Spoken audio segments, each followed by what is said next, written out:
안녕하세요. DJ 하늘입니다. 오늘의 사연 시작해 보겠습니다. 안녕하세요. 저는 얼마 전 첫 손주 돌잔치를 본 60대 여자입니다. 요즘 저는 손주를 데려와 보는 재미로 살고 있어요.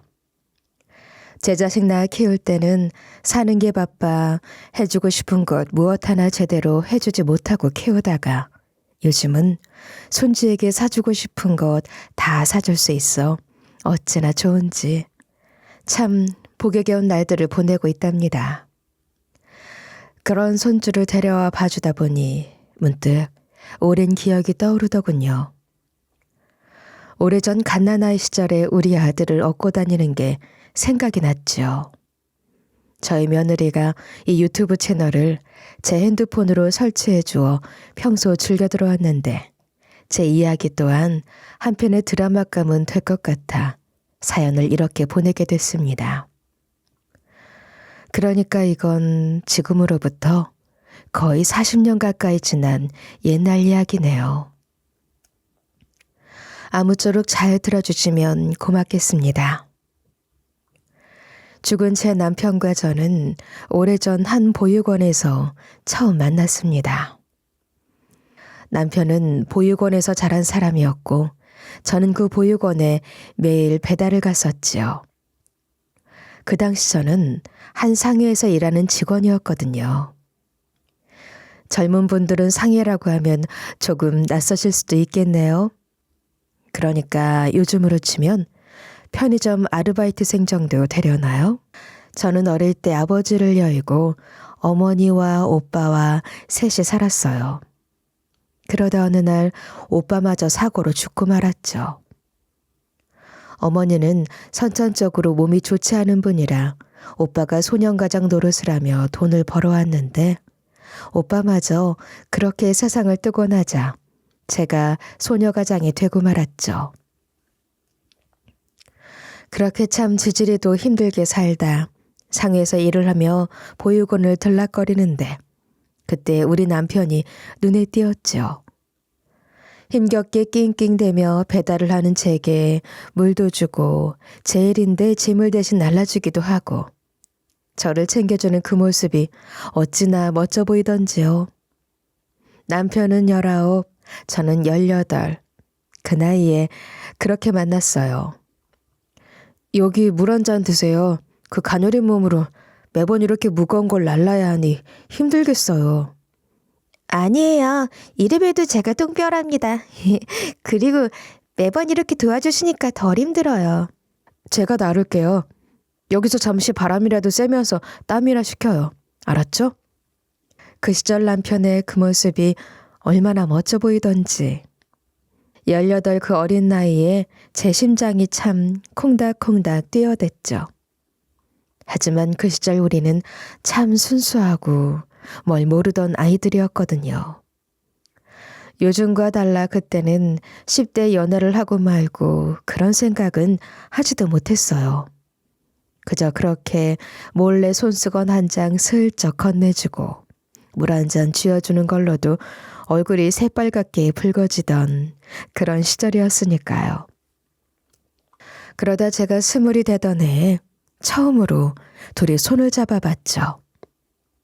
요즘 분들이 들으시면 뭐가 그렇게 진도가 느리냐고 웃으시려나요? 하기야 우리 며느리도 그러더라고요.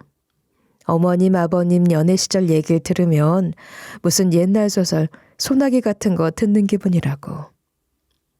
아무튼 그러다 남편이 보육원을 나와 제 삶을 스스로 찾아야 하는 나이가 됐고 우리는 모두 각자 열심히 일해 겨우 마련한 보증금으로 작은 방 한 칸을 얻어 결혼을 했습니다. 결혼식은커녕 마땅한 세간살이 하나 갖추지 못했지만 그래도 사연은 참 좋았죠. 아이고 참 새댁네 부부는 뭐가 그렇게 좋아서 맨날 웃었어. 그래 그렇게도 좋아? 없는 살림에 살면서 깨가 복네 아주 그냥. 응? 부러워 죽겠어. 없이 살아도 이대로만 살면 참 좋겠다고. 우리 둘이 이렇게 사이만 좋으면 더 바랄 게 없겠다고 그렇게 말을 했었는데 제가 전생에 쌓은 덕이 없는지 인복이 참 없었나 봐요. 오래 아프시던 어머니가 돌아가시고 얼마 지나지 않아 공사장에서 일하던 남편마저 사고로 죽고 말았습니다. 그때 제 기분을 무슨 말로 설명할 수 있을까요? 그저 세상이 무너지는 것만 같았습니다. 제 모든 세상이 무너지는 그런 기분이었어요. 돌도 안 지난 갓난 우리 아들이랑 나만 이렇게 남겨두고 당신이 어떻게 이렇게 가요?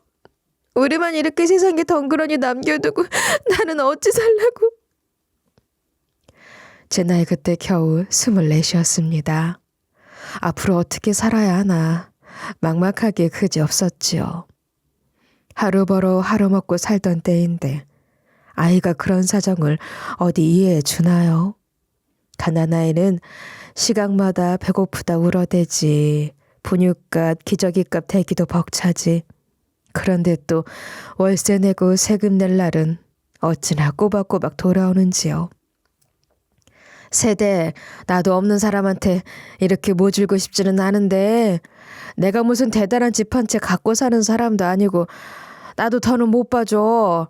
세대 부부가 워낙 젊은 사람들이 착하고 성실하고 해서 나도 나름 잘해줄 대로 잘해줬어. 세댁 남편 죽고 불쌍해 나도 봐줄 만큼 봐줬고 그래도 이렇게 월세 자꾸 미루면 나도 더 이상은 못 봐줘. 벌써 2달째야 2달. 일주일 안으로 그 돈 다 못 주면 나도 별 수 없어. 아주머니, 제가 우리 아이가 아파서 병원 다녀오느라고 그래서 돈을 써서 그래요. 일주일 안에는 못 갚지만 제가 어떻게든 밤을 새서 일해서라도 빨리 드릴게요. 아, 조금만 더 봐주세요. 에? 이렇게 부탁드려요. 내가 벌써 2달을 봐줬어, 애기 엄마. 아, 나는 뭐 땅 파서 살아.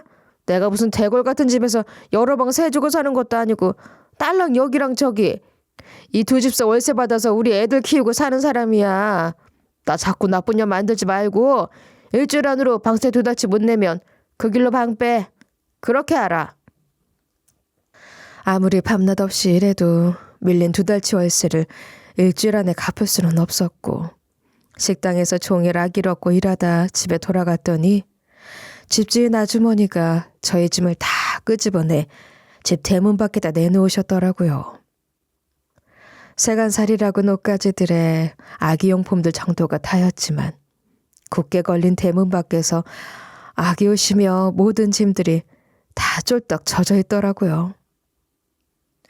이걸 어떻게 우리 한수 옷도 다 젖고 기저귀도 다 젖고 이걸 어떡하면 좋아. 아주머니 제발 오늘 하루만이라도 집에서 자게 해주시면 안 돼요? 우리 애가 비 맞고 다 젖어서 그래서 그래 아주머니. 아유, 난 몰라. 난 이미 진작에 경고했고 새로 방 들어올 사람도 있으니까 더는 나도 못해줘. 알아서 살 길 찾아, 아기 엄마. 그렇게 집주인 아주머니는 대문을 굳게 걸어 잠그셨고 저와 아들은 빗속에서 쫄딱 젖은 채 쫓겨나고 말았습니다. 그 순간 그동안 꾹꾹 참아왔던 모든 서름이 다 터져 북받쳐 오르더군요.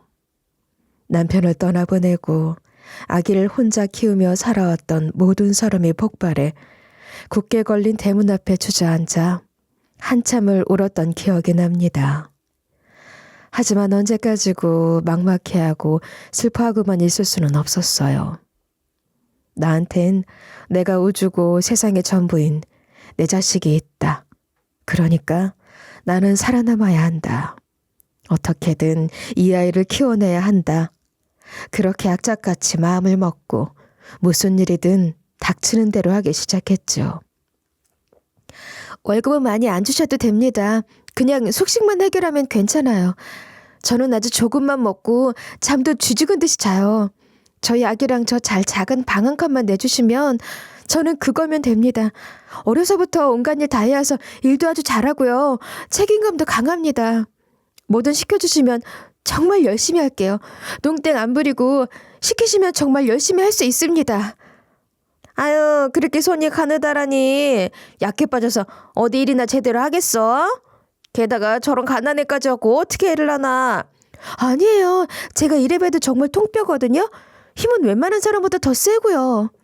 아유 됐어. 이런 식당에서 어떻게 애를 키우면서 살아. 세대. 그러지 말고 어디 입주가정부 같은 거나 한번 알아봐. 부잣집에 가면 아예 들어가 살면서 집안일 해주고 그런 것들도 많던데. 그런 데로 찾아봐. 그렇게 전 숙식만 해결할 수 있으면 무슨 일이든 어디든 괜찮다는 마음으로 가정부 일을 두드리게 됐고 다행히 좋은 집을 찾을 수 있게 됐어요. 40대쯤 되는 부부랑 아들 하나, 딸 하나가 있는 집이었는데 부잣집이라고 누구 하나 절 함부로 대하는 사람 없고 점잖고 예의가 바른 가족들이었어요. 가만 보면 한수 엄마는 참 사람이 착하고 성실해. 나이도 젊은 사람이 어쩜 이렇게 성실한지. 우리 집 일 힘들지 않아? 아니에요. 식당 일보다 훨씬 편한데요. 우리 아기 젖 먹이는 시간도 다 빼주시고. 늘 배려해 주셔서 감사해요, 아주머니. 나도 다 자식 키워본 사람인데 그 정도는 당연하지. 아무쪼록 힘들겠지만 애는 어떻게든 내가 키운다. 그런 생각으로 약 물고 살아. 그러다 보면 볕이 들 날이 올 거야. 그렇게 큰 걱정 없이 주인 아주머니 배려를 받으며 살던 어느 날 거기서 일이 생긴 거예요. 어느 순간부턴가 집주인 아저씨가 저를 보는 시선이 어찌 점점 이상하다 싶은 느낌이 들더라고요. 제가 방을 닫고 있으면 저를 물끄러미 쳐다보기도 하고 제 어깨 쪽지를 스치기도 하고 어찌 점점 이상한 느낌이 들더라고요. 그래서 그 아저씨가 절 끈적하게 바라보면 일부러 피하고 그 근처엔 안 가고 최대한 피해 다니기 시작했죠. 그러다 점점 뭔가 깨름칙한 느낌이 들더라고요. 저와 아기는 물건들 넣어두는 작은 쪽방 하나에서 지냈는데 어느 날부턴가 자꾸 제 네이와 옷가지들이 사라지는 느낌이 들고 누군가 몰래 들어갔다 나온 듯한 느낌이 들고요. 그러다 하루는 기어코 일이 터진 거예요. 방에 누워 자는데 누가 제 몸을 터치하는 게 느껴졌죠. 누구야? 너 누구야? 제가 막 소리를 지르면서 방에 침입한 놈을 있는 대로 사정없이 패고는 불을 켰는데 글쎄 그게 주인집 남자인 거예요. 제가 소리를 있는 대로 질러대니 온 집안 식구들이 다 몰려왔죠. 아니 이 젊은 년이 어디서 사람을 잡고 있어? 내가 상가집 갈 일이 있어 넥타이 보관해둔 게 여기 있나 하고 그걸 좀 찾으러 왔더니 갑자기 도둑질을 하면서 나를 사정없이 패대잖아. 아저씨 그게 아니잖아요. 제가 자는데 저를 아까 이렇게 막 터치하셨잖아요. 왜 거짓말을 하세요? 넥타이가 여기 왜 있어요? 말도 안 되는 소리를 하고 그러세요 왜? 아니 근데 이 젊은 년이 어디서 따박따박 말대꾸를 하고 있어? 없는 걸 받아주고 먹여주고 재워줬더니 나를 감히 치안으로 몰아? 성준 엄마, 당신 설마 이년 말을 믿는 거 아니지? 성준아, 미영아, 아니다. 아빠 그런 놈 아니야. 네 아빠가 이지영 유죄인데 그런 짓을 하겠냐? 이 젊은 년, 니년 속셈이 뭔지 내가 알겠다. 너 이렇게 부잣집만 골라다니며 이렇게 억울한 척 해대서 뒤로 돈 챙기고 그러고 사는 년이지 너? 아니에요. 저 그렇게 사는 애 아니에요. 아주머니는 저 아시잖아요. 저더러 성실하고 착하다고 좋아하셨잖아요. 제발 제 말 좀 믿어주세요. 네? 고향 것. 내가 우리 조카 같고 자식 같고 해서 예쁘게 봐줬더니 은혜를 원수로 갚아? 썩 꺼져. 이런 것인 줄도 모르고 내가 그렇게 예뻐해줬다니. 아주머니 저 정말 아니에요. 아저씨가 절 먼저. 근데 이 년이 끝까지 거짓말을 하고 있어. 여보, 이 년 말 더 들을 것도 없어. 당장 쫓아내. 주인 남자는 뻔뻔하게도 억울한 행세를 하기 시작했고 제 말을 믿어주는 사람은 아무도 없었어요. 결국 저는 부잣집 남자 한번 꼬여보려다가 실패한 요망한 젊은 여편네로 그 골목에 소문이 났고 그 동네 어디에도 발을 붙이지 못한 채 쫓겨나와야 했죠. 비오던 날 집에서 쫓겨난 이후 그게 제가 두 번째로 쫓겨난 일이었습니다. 그치. 복이란 복은 하나도 없는 내가 뭘 바라겠어. 무슨 기대를 했니? 이 박복한 년아. 그쯤 되니 세상이란데 오만정이 다 떨어지더군요. 전 잘 마시지도 못하는 술을 하며 소주 2병을 혼자 다 비워내고 하늘을 원망이 됐어요. 하늘도 무심하시지.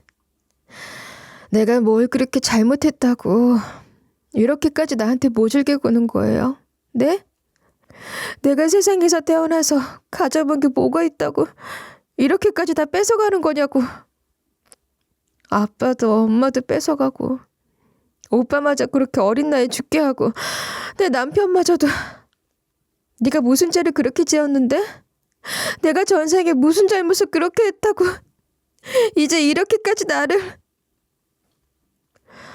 젊은 여자가 갓난애 하나 데리고 다리 밑에 앉아서 술을 마시고 주정을 해대니까 지나가던 사람들이 한마디씩 말을 건너대더군요. 어이 젊은 아가씨. 아니 아가씨가 아니구만. 애도 하나 있구만.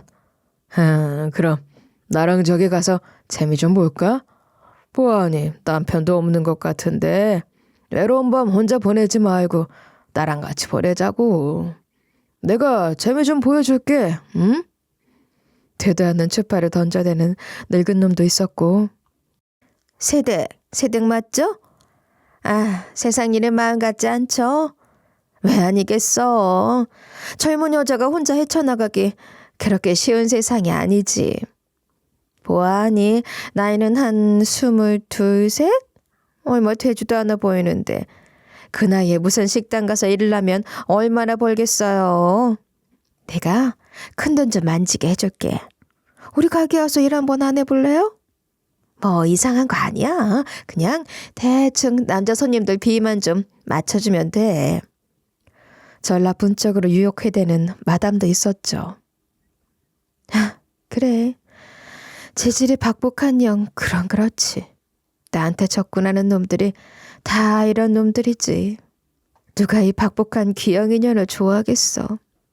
누가 이런 년을 도와주겠어. 가진 것도 하나 없는 내가 앞으로 살아봐야 애한테 좋은 꼴도 못 보여줄 텐데 그냥 콱 하고 나쁜 마음마저 들더라고요. 술김에 저는 애를 얻고 검은 강물로 막 기어들어갔어요. 그때는 홧김에 술김에 진짜 잠시 정신이 나갔었죠. 그리고 어느샌가 정신을 완전히 잃었던 것 같아요. 그리고 다음날 눈을 떴더니 웬 낯선 곳에 와 있는 거예요. 이제 정신이 좀 들어? 아, 머리야. 여기가 어디예요? 이기지도 못할 술을 뭐에 그리 마셨는고? 젊은 아기 엄마가. 뭐가 그렇게 힘들고 서름에 복받쳤는지는 모르지만 그래도 그러는 게 아니야. 혼자 몸도 아니고 애가 있는 엄마가 그러는 게 아니야. 어떻게든 더럽고 치사하고 아니 꽂고 힘들어도 살아야지. 애를 위해서 어떻게든 악착같이 버텨서 살아내야지. 우리 때는 전쟁 겪고도 다 그렇게 살았어. 전쟁 겪고 폐허에서도 다 자식 키워내면서 살았다고.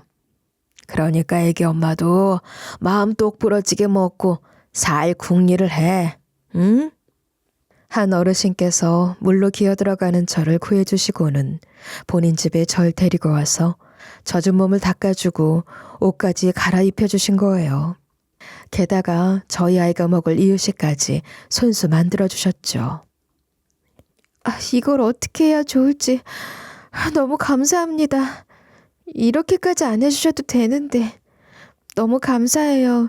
제가 어떻게 갚아야 할지. 아이고, 갚기는 뭘 갚어. 나도 적적하던 차에 잘 됐지 뭐. 우리 영감 죽고 어차피 적적하던 차야. 나도 손녀가 하나 있어. 애는 잘 보니 걱정 말어. 있고 싶으면 있고 싶은 대로 더 있다 나가든가 해도 되니까 일단 푹 좀 쉬어. 어르신. 그래도 세상에 이렇게 고마운 분이 있구나. 세상이 아직은 그래도 내게 완전히 매몰차게 굴지는 않는구나 싶은 마음에 어찌나 고마워서 눈물이 다 나던지. 어르신은 제가 살아온 얘기도 들어주시고 힘들었겠다, 너무 고생이 많았다 하며 절 딸처럼 손녀처럼 달래주셨어요. 애만 그러고 먹일 게 아니라 아기 엄마도 뭘 좀 먹어야겠네. 그렇게 삐쩍 꼴아서는. 밥 차려놨으니 일어나서 좀 먹고 있어. 나 잠시 다녀올 때가 있으니까 푹 쉬고 있으라고. 감사해요. 감사합니다. 저더러 일단 밥부터 먹으라고 손수 밥도 차려주셔서 저는 일하던 집에서 쫓겨난 지 며칠 만에 따뜻한 밥을 먹을 수 있었어요. 그렇게 눈물 젖은 밥을 한 그릇 뚝딱 해치우고는 어르신을 기다리고 있는데 어찌 아무리 기다려도 돌아오질 않으시는 거예요. 그러다 방에 가봤는데 제가 가져온 가방이 보이질 않는 거였습니다. 내 가방, 아까 분명히 있었는데? 아까 분명히 여기 있었는데? 그 가방 안에는 제가 지금까지 모은 모든 게 들어있었어요. 가정부로 일하며 수치스러운 일까지 당하면서도 악착같이 모은 전 재산. 그리고 남편이 악덕 보육원장한테서 훔쳤다고 나한테 진짜 어려울 때가 되면 이걸 팔아서 쓰라며 건네줬던 손가락만한 금두꺼비까지. 그런데 그 가방이 홀랑 없어진 거였죠. 이게 어떻게 된 일인가. 아까까지만 해도 있던 게 왜 안 보이나. 혹시 어르신이 모르고 들고 나가셨나? 별별 생각이 다 들면서 혼란스러움에 주저앉아 있었죠. 그건 누군데 남의 집에 들어와서 그러고 있어요? 네? 저는 할머님께서 재워주셔서. 누구세요? 누구긴 누구야. 여기 집주인이지. 네? 집주인이요? 아니, 여기 집주인은 아까 저 데려와 주신 할머님이신데? 이 사람이 무슨 소리를 하는 거야? 여기 집주인은 나예요, 나. 무슨 할머니 타령이야 지금? 여보, 여기 살던 그 할머니 말하는 거 아니에요? 아가씨 혹시 그 머리에 이렇게 쪽지고 여기 좀 크게 있는 그 할머니 말하는 거예요? 네, 맞아요. 그분이요. 그분이 저 여기 데려와서 재워주시고 밥도 해주시고 그리고 잠깐 다녀오시겠다고. 그 할머니는 여기 새들어 살던 사람이에요. 집주인이 아니고. 이 새방에 들어와 살던 할머니인데 엊그제 이미 방은 뺐고. 아무튼 여기 새로 새방 들어올 사람이 있어 도배를 다시 해야 되니까 빨리 좀 나가줘야겠어요. 그럼 제 가방은요? 제 모든 게 다 들어있는 가방인데 그 할머니는 어디 있어요? 네? 아이 참, 그걸 우리가 어떻게 알아, 이 아가씨야. 할머니는 뭐 자기 애들 집에 가 산다고 했는데. 거기가 어딘데요? 네? 그건 나도 모르지. 하여간 빨리 나가요, 얼른. 제가 세상에 또 한 번 배신당하는 순간이었습니다. 이쯤 되니까 그냥 아무런 기대도 아무런 희망도 생기지 않더라고요. 세상에 사람을 진짜로 선의만으로 도와주는 사람이란 건 없는 거다. 아무도 이유 없이 나를 돕지 않는다. 나는 내 힘으로 나를 지키고 우리 아들 한수를 지켜야 한다. 그냥 아무 생각도 말고 악착같이 일만 하자. 저는 그렇게 다짐했습니다. 그리고 그때부턴 이상하게도 아무런 두려움도 느끼지 못하게 됐던 것 같아요. 두렵다는 건 뭔가 기대가 있다는 거거든요. 전 세상에 아무런 기대가 없었기 때문에 두려움도 없었어요. 어이, 젊은 아가씨, 몸매가 아주 반반하네. 얼굴도 뽀얀 것이 이 아저씨가 재미나게 해줄까? 이 늙어빠진 영감탱이가 어때 대고 말을 걸고 있어? 야, 네 애미애비도 네가 이러고 돌아다니는 거 아냐? 네가 이딴 쓰레기 같은 짓이나 하고 살라고 네 부모가 너를 낳고 미역국을 처먹었니? 이 영감탱이야? 늙었으면 처자빠져 잠이나 자. 갈 길 가는 남한테 그딴 쓰레기 같은 짓 해야 될 생각하지 말고. 이게 확 그냥. 야, 이 새끼야, 확 저리로 안 꺼져? 미안합니다. 미안합니다. 뭣도 아닌 놈들이 함부로 굴고 있어. 내가 만만해 보여? 감히 누구를 만만하게 보고 있어, 이 작것들이. 누구든 함부로 덤비기만 해봐. 내가 모가지를 콱 비틀어 놓아버릴 테니까. 술 취한 노인네가 시비를 걸어오면 내가 더 크게 소리를 질러주고 남자놈들이 추근덕거리면 팔목아지를 잡아 콱 비틀어주고 가운데를 세차게 걷어 차줬죠. 세상이 내게 막대하면 내가 더 막대해준다 하는 마음으로 더 세게 나가기 시작하니 세상 사람들도 슬금슬금 꼬리를 내리더라고요. 그때 전 세상에 진리를 배운 듯 했습니다. 나쁜 놈한텐 약해 보여선 안 되는 거다. 강하게 보여야 한다. 그걸 그때 배웠던 거죠. 그래서 저는 돈도 하나 없었고 제 모든 걸 잃었지만 그때부턴 없는 척을 안 했어요. 없는 척 해봐야 나만 손해라는 걸 알았거든요. 식당에 일하면서도 부잣집 여자처럼 굴었고 식당 주인이 아이가 울어제껴 도저히 안 되겠다며 쫓아내도 내가 여기 아니면 갈 데 없을까봐 하면서 당당하게 제 발로 나왔죠. 그렇게 일자리를 찾아 이곳저곳을 전전하다가 신문을 보는데 취업 공고가 하나 눈에 띄는 거예요. 빵 공장, 기숙사 제공, 짜투리빵 무한 제공? 아, 이거 괜찮네. 남는 빵은 다 먹어도 된다는 거잖아. 우리 아이랑 같이 살 수도 있고 아이에겐 밥을 먹이더라도 저는 빵으로 끼니를 때울 수도 있겠고 언제 쫓겨날지 모르는 식당이나 가게들보다 낫겠더라고요. 그래서 공고에 적힌 날짜에 맞춰 회사에 면접을 보러 갔죠. 그런데 면접을 보러 공장에 와보고 나니 제 생각이랑 영 다른 거예요. 전 빵 공장이라 그래서 그냥 빵 만드는 기계에서 일할 여공들을 모집하는 줄 알았는데 알고 보니 거기서 일할 사무직원을 뽑는 거였나 봐요. 다들 말끔한 정장 차림으로 면접을 보러 왔는데 저 혼자만 후줄근한 차림에 애까지 업은 꾀지지한 모습이었죠. 이걸 어쩐다. 난 컴퓨터라곤 어떻게 다루는 건지도 모르고 번듯한 사무직으론 일을 해본 적도 없으니 어차피 되지도 않을 거 그냥 나가야 하나 하다가 에라이 믿자야 본전이다 하고 면접까지 보러 들어갔죠. 면접 보는 곳에는 나이대가 좀 있는 여자 대표와 그보다 몇 살 어려 보이는 남자가 앉아있더라고요. 다른 지원자들은 다 면접 이력서에 적어왔는데 혼자만 이런 데다 이력을 적어냈네요. 준비가 안 된 거 아닌가요? 예, 맞아요. 준비가 안 됐어요. 네? 남자는 당황해했죠. 사실은 여공을 모집하는 줄 알고 왔어요. 그래서 이렇게 이력서까지 적어내야 하는지도 몰랐고 여기 왔더니 이력서를 써야 한대서 급히 이면지를 빌려다가 썼습니다. 보시면 아시겠지만 제가 사무직 같은 데 일해본 경험은 전혀 없어요. 그래서 어차피 안 될 거 알지만 그래도 혹시 모르니 들어와 봤습니다. 이거 참 별 경험을 다 보겠네. 황당해서 참. 아니 그리고 그 애는 뭡니까? 무슨 면접날 애를 얻고 와요? 제가 아기를 맡길 데가 달려 없어서요. 그래서 어쩔 수 없이 데리고 왔습니다. 아까도 말씀드렸지만 이렇게 면접까지 보게 될 줄은 몰랐거든요. 애를 맡길 데가 없으면 일은 어떻게 하려고 그래요? 여기서 일하려면 애는 떼놓고 일을 해야 돼요. 애 없고 할 일도 아니고. 근데 가능하겠어요? 아니요. 그건 안 됩니다. 저는 제 아이 먹여 살리려고 일을 구하는 거라서요. 애랑 같이 못 있으면 일은 할 이유가 없습니다. 어차피 지금 구하시는 일에 제가 적합한 사람은 아닌 것 같네요. 더 이상 물어보실 게 없으시면 전 이만 나가보겠습니다. 귀한 시간 저한테 낭비하게 해서 미안합니다. 그러자 지금까지 아무 말도 질문도 않고 저를 그냥 빤히 바라보던 대표란 사람이 하하하하 하고 한참을 웃어대더라고요. 저 사람이 왜 저러나 싶었죠.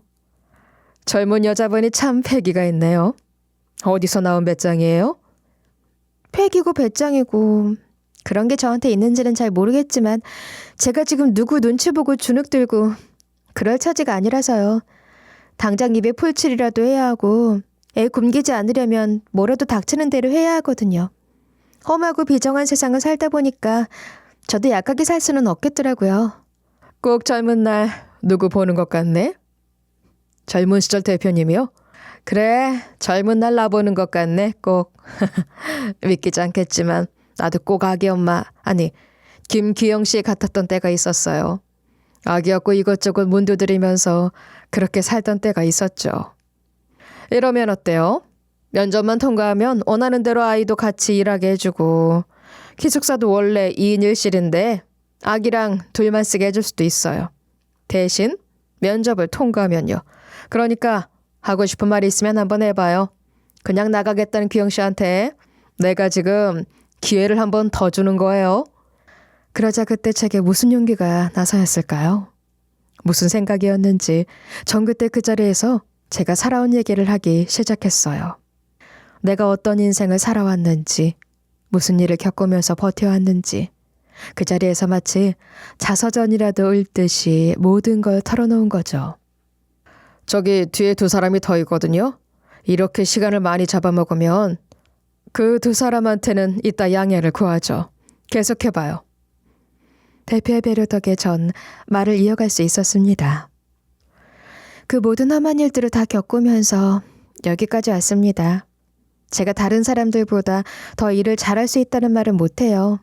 전 컴퓨터라곤 가정부로 일할 때 주인집에 있던 컴퓨터 손걸레로 닦아본 적밖에 없고 고등학교도 다니다 일하느라 중퇴했으니 남들보다 배운 게 더 많은 것도 아니고요. 더 좋은 조건도 아니겠죠. 하지만 전 여기까지 내몰린 겁니다. 저한텐 여기가 끝 같은 곳이에요. 누군가 저를 못살게 굴지만 않으면, 부당한 일을 하기 시키거나 억울한 상황을 만들지만 않으면 저는 그 누구보다 감사히 하면서 최선을 다해 일할 수 있어요. 그거 하나만은 제가 그 어떤 지원자보다도 세상 그 누구보다도 자신 있어요. 저한테 남은 건 이제 그거 하나뿐이니까요. 제 긴 이야기 끝에 대표의 눈시울이 붉어져 있었어요. 난 마음을 이미 정한 것 같은데 이분을 우리 회사에 고용하고 싶은데 최 이사 생각은 어때? 그렇게 얼떨결에 합격이 됐죠. 제 인생 첫 직장다운 직장이었습니다. 뒤에 면접 지원자 2명이 더 있어요. 그 두 지원자 면접이 끝나고 나면 계약서도 쓰고 잠깐 얘기도 하고 싶은데 잠깐 기다렸다 가세요. 그렇게 기다렸다 저는 대표와 둘이 얘기를 나누게 됐어요. 비서가 차도 내줘 차를 마시고 계약서를 쓰고 있었죠. 우르르르 까꿍. 한수야, 어쩜 이렇게 아기가 울지도 않고 빵긋빵긋 예쁜지. 누구 닮아서 이렇게 예쁘니? 응? 엄마를 닮아서 이렇게 예쁘구나. 사실 저희 한수는 저를 하나도 안 닮았어요. 아빠를 쏙 빼닮았죠. 죽은 우리 남편이 눈웃음 지으면 딱 이랬거든요. 그 눈웃음에 제가 반했었죠.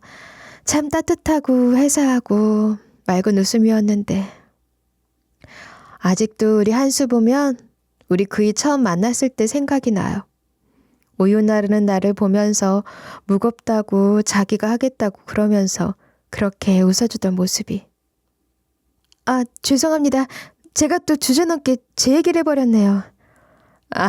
아니에요. 아까 규영 씨 얘기 듣는데 내 젊은 시절 생각도 나고 눈물이 나 참느라 힘들었어요. 이상하게 자꾸 마음이 가는 사람이야, 규영 씨. 저 그런데 혹시 계약서에 이 주소란이랑 연락처라는 비워놔도 될까요? 제가 지금 주거지가 없어서. 네, 비워둬요. 나중에 기숙사 들어와서 살면 거기로 주소를 하면 되죠, 뭐. 이게 뭐야, 규영 씨? 이 팔찌 어디서 난 거예요? 아기가 왜 이걸 어떻게 갖고 있는 거예요? 대표는 갑자기 화들짝 놀라더니 저희 아들이 하고 있던 팔찌를 가리키며 이게 어디서 난 거냐고 물어대기 시작했죠. 이거 죽은 저희 남편이 어릴 때부터 갖고 있던 건데요. 어릴 때 하고 있던 거라고 아기 태어나면 아기한테 걸어주자고 해서. 그런데 왜 그러시는 거죠? 제 대답에 대표는 갑자기 저희 아기 손을 붙잡고는 오열에 가까운 울음을 울기 시작하더라고요.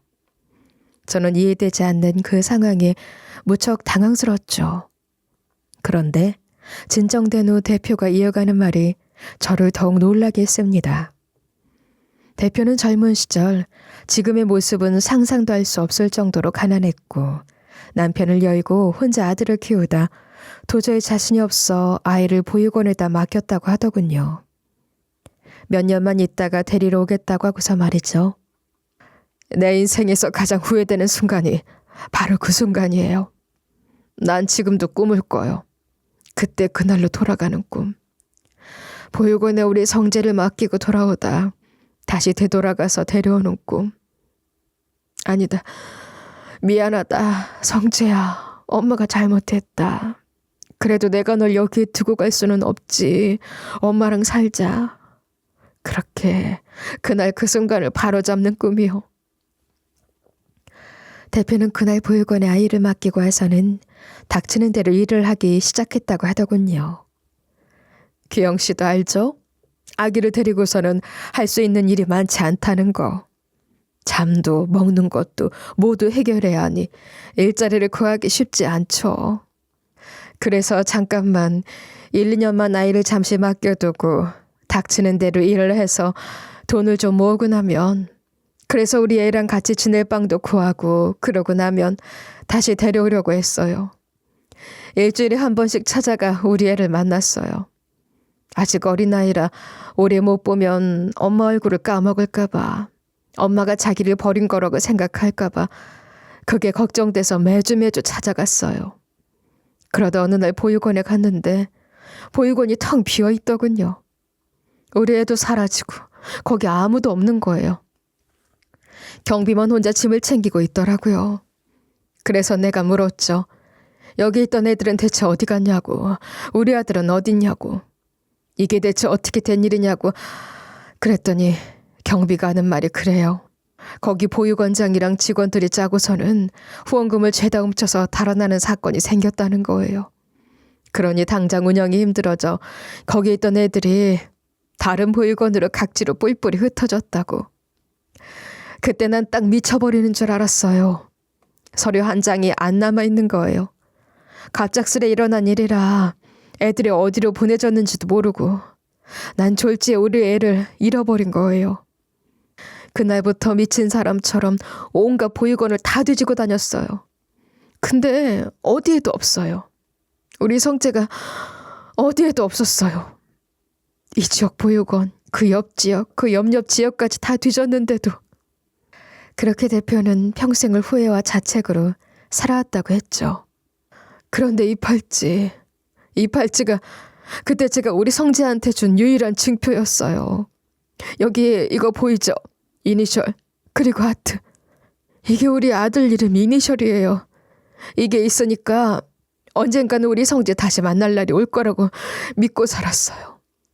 우리 애가 나를 기억은 할 테니까. 기억만 한다면 엄마가 자기를 절대로 버릴 사람이 아니란 걸 알아줄 거라고. 그러니까 언젠가 커서 꼭 찾을 수 있을 거라고.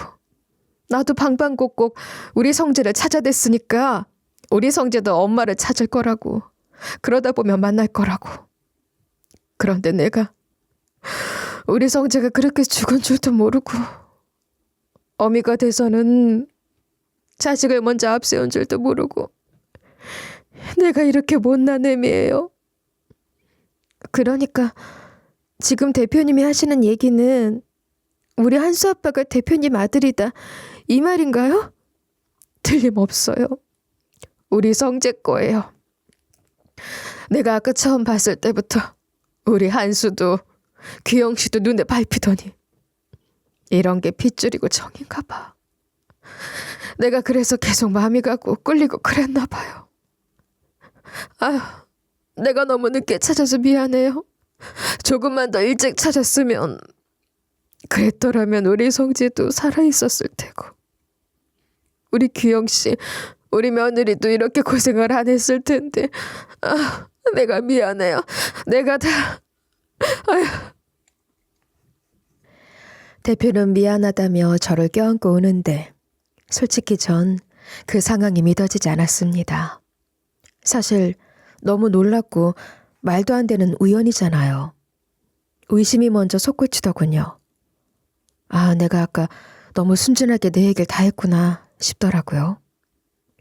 가정부로 일하던 주인집 사람들처럼, 내 물건 다 훔쳐간 그 노인처럼 이 사람도 나를 만만하게 보고 저렇게 구는 건가? 나한테서 혹시 우리 아기를 훔쳐가려고 연기를 하는 건 아닌가? 무슨 꿍꿍이가 있어 저러는 건가 의심의 눈초리를 세우고 있었죠.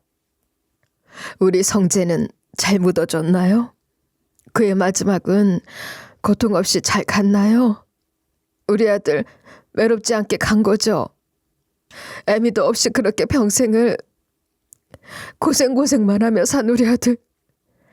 우리 남편 이름은 성재가 아니에요. 서진이에요. 강서진. 그게 그 사람 이름이에요. 전 성재라는 이름은 들어본 적도 없어요. 우리 남편이 엄마 얘기를 했던 적은 있죠. 하지만 그 사람은 기억도 잘 못했어요. 엄마가 어렴풋이 기억은 나지만 자기를 찾아온 적은 없는 것 같다고 했다고요. 아마 너무 어려서 그래서 기억 못하는 걸 거예요.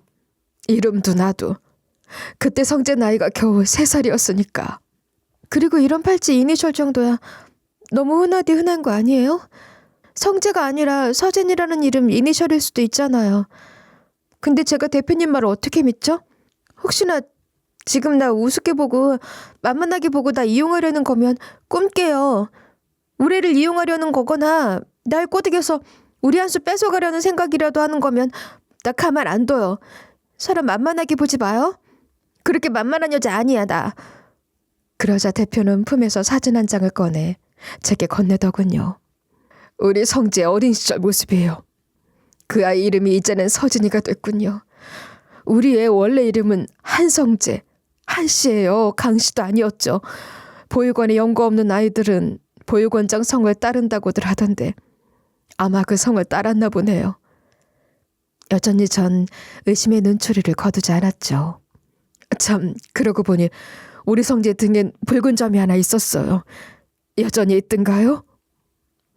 전 처음으로 그 말에 흠칫했죠. 남편의 등에는 정말 붉은 점이 크게 있었거든요. 그게 어릴 때 생긴 수두 때문이에요. 제때 예방 접종도 하고 치료도 하고 했어야 했는데 내가 그런 걸 챙기고 살질 못했어요. 하루하루 바쁘다 보니 엄마로서 해야 될 것들을 못하고 산 거예요. 그래서 그렇게 흉터가 남았어요. 그게 끝내 그렇게 미안했어요. 애 등에 그렇게 평생을 흉을 남기고 애 마음에까지 엄마가 저를 버리고 갔다는 큰 흉을 남겼으니 내 죄가 너무 많아요. 그런데 그 순간 눈물을 흘리는 대표를 보던 우리 아들이 갑자기 대표에게 손을 뻗어 그 눈물을 닦아주는 거예요. 저도 놀라고 울고 있던 대표도 놀랐죠. 우리 한수가 할미가 우는 게 마음이 아팠어? 그래서 눈물을 닦아줬어? 응? 우리 한수 참 잘 컸구나. 아빠를 닮아서 엄마를 닮아서 참 사랑이 많은 아이로 컸구나. 응? 규영 씨가 그렇게 힘들게 살면서도 아기를 사랑으로 잘 키웠나 봐. 그래서 이렇게 티 없이 착하게 순하게 이렇게 잘 컸나 봐. 그러면서 대표가 환히 너무도 환히 웃는데 그 얼굴이 남편이랑 너무 똑같더군요. 웃는 모습이 대표와 우리 죽은 남편과 우리 아들이 너무 빼다 박은 것처럼 똑같았죠. 그리고 전 그제야 그 말이 믿어졌습니다.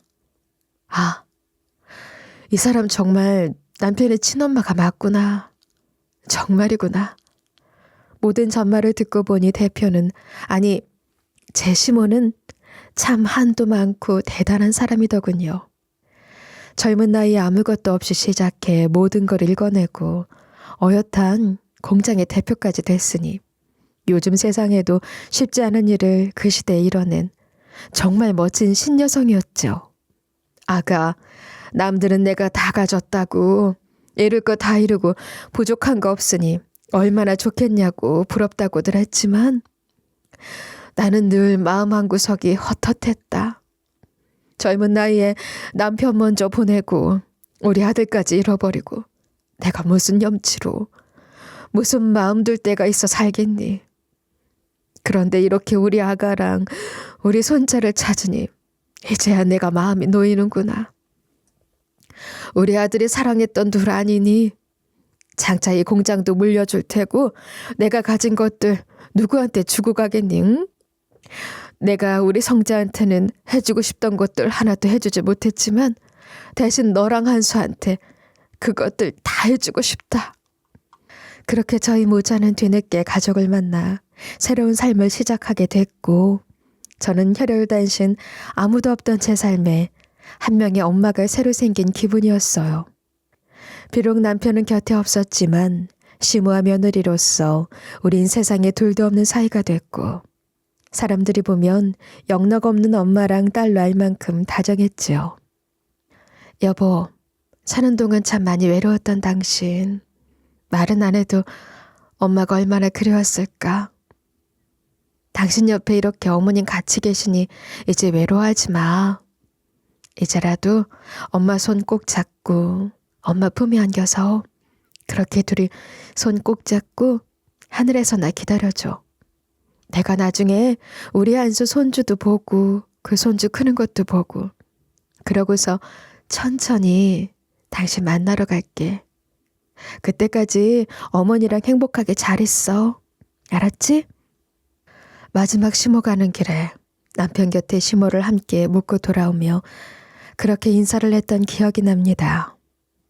지금은 그때로부터도 또다시 세월이 많이 흘러 이제는 저희 아들이 시모를 처음 만났던 당시의 저보다도 훨씬 나이가 많아졌고, 지금은 시모가 하시던 공장을 저희 아들이 물려받아 하고 있어요.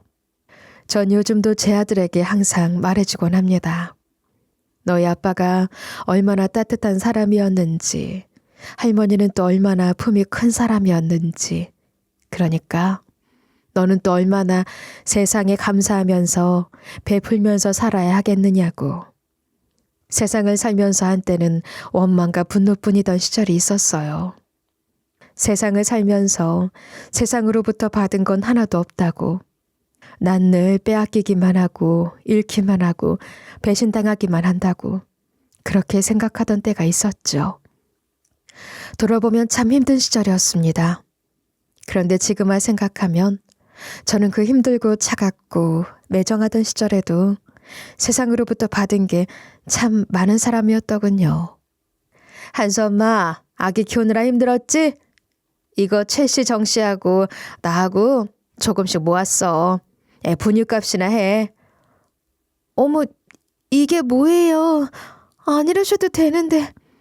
에휴, 이럴 땐 그냥 고맙습니다 하고 받아두는 거야. 곧 있으면 명절날 아니야.